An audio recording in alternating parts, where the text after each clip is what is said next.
ಕುರುಬ್ರು ಅಡವಿ ಒಳಗ ಹೆಂಗ ಯುಗಾದಿ ಆಚರಿಸ್ತಾರ ಅಂತೇಳಿ ನಾ ನಿಮ್ಗ ತೋರಿಸ್ತೀನಿ ಬರ್ರಿ. ನಮಸ್ಕಾರ ರೀ ಕರ್ನಾಟಕದ ಮಂದಿಗೆ, ನಾ ನಿಮ್ ಸಿಂಪಲ್ ಸಿದ್ದು. ಯುಗಾದಿ ಹಬ್ಬದ ದಿನ ನಾ ಹೋಗಿದ್ನಿ ನಮ್ ದೋಸ್ತಿನ ಕುರಿ ಒಳಗ. ಪ್ರಾಣಿ ಪಕ್ಷಿ ಮರ ಗಿಡಗಳೆಲ್ಲವೂ ಸಂಭ್ರಮದಿಂದ ಹೊಸ ವರ್ಷವನ್ನ ಸ್ವಾಗತಿಸಿಕೊಳ್ಳುವಂತ ಹಬ್ಬ ಯುಗಾದಿ. ವರ್ಷದ 365 ದಿನಾನು ಅಡವಿ ಒಳಗ ಕಾಲ ಕಳೆಯುವಂತ ಈ ಕುರುಬರಿಗೂ ಸಹ ಎಲ್ಲರಂತೆ ಯುಗಾದಿ ಸಂಭ್ರಮದ ಹಬ್ಬ. ಈ ದಿನ ಕುರುಬರು ತಮ್ಮಿಷ್ಟ ದೇವರ ಗದ್ದುಗೆ ಹಾಕಿ ಪೂಜೆ ಪುನಸ್ಕಾರಗಳನ್ನ ನೆರವೇರಿಸ್ತಾರ. ಕುರುಬರು ತಮ್ಮ ಕುರಿಗಳನ್ನ ವರ್ಷಕ್ಕ ಒಂದ ಸಲ ಎನಿಸ್ತಾರ, ಅದು ಈ ಯುಗಾದಿ ಪಡ್ಡೆ ದಿನ. ಕುರಿಗಳನ್ನ ಎನಿಸುವಾಗ ಲೆಕ್ಕ ತಪ್ಪಬಾರ್ದಂತೇಳಿ 20 ಕುರಿಗಳಾದ್ಮೇಲೆ ಒಂದು ಹಕ್ಕಿಗಳನ್ನ ಹಿಡಿತಾರೆ ಇವರು. ತಮ್ಮ ಕುರಿಗಳು ಗುರುತು ಸಿಗಬೇಕಂತೇಳಿ ಈ ವರ್ಷದಲ್ಲಿ ಹೊಸದಾಗಿ ಹುಟ್ಟಿದ ಕುರಿಗಳ ಕಿವಿ ಕತ್ತರಿಸಿ ಅವುಗಳಿಗೆ ಗುರುತು ಮಾಡ್ತಾರೆ. ಅದನ್ನ ಲಾಕ್ ಅಂತೇಳಿ ಕರೀತಾರೆ.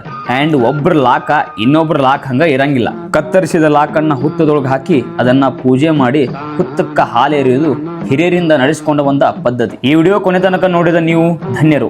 ಯಾಕಂತಂದ್ರೆ ಈ ರೀತಿ ಆಚಾರ ವಿಚಾರಗಳು ಅಳಿಸಿ ಹೋಗುವಂತ ಕಾಲ ದೂರೇನೂ ಇಲ್ಲ. ಯಾಕಂದ್ರೆ ಈಗಿನ ಜನರೇಷನ್ಗೆ ಪಗಾರ 10-15 ಸಾವಿರ ಇದ್ರೂ ಸರಿ, ಆದ್ರೆ ಸಿಟಿ ಒಳಗಿನ ಹೈಫೈ ಜೀವನ ಬೇಕಾಗೈತಿ.